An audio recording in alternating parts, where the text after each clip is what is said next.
Saret ir-raba' edizzjoni tal-konferenza annwali tal-Għaqdiet taż-Żgħażagħ it-tema organizzata mill-Aġenzija Żgħażagħ li kienet is-sostan tal-kwalità fl-organizzazzjonijiet taż-żgħażagħ.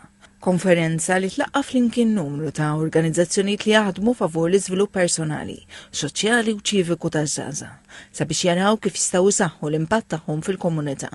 Saru wkoll diversi workshops dwar il-parteċipazzjoni attiva taż-żgħażagħ, l-etika fil-ħidma tagħhom u taħriġ għal ħaddiema u l-volontira fl-organizzazzjonijiet.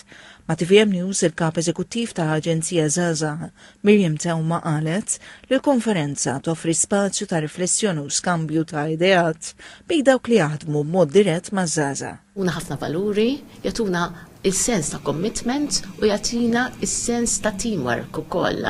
Huwa importanti li dan ix-xogħol napprezzawh, nagħtuh valur u wkoll nirrikonnoxxu l-importanza tal-volontarjat li dawn iż-żgħażagħ qegħdin jagħtu għall-komunità tagħhom. Is-Segretarju Parlamentari għaż-żgħażagħ Kita Toparditanti fisser bħala imprezzabbli l-ħidma ta' dawn l-organizzazzjonijiet. Spjega li dawn l-inizjattivi servu biex minn issa iż-żgħażagħ irresqu rakkomandazzjonijiet, ideat u suġġerimenti għall-baġit tas-sena d-dieħla.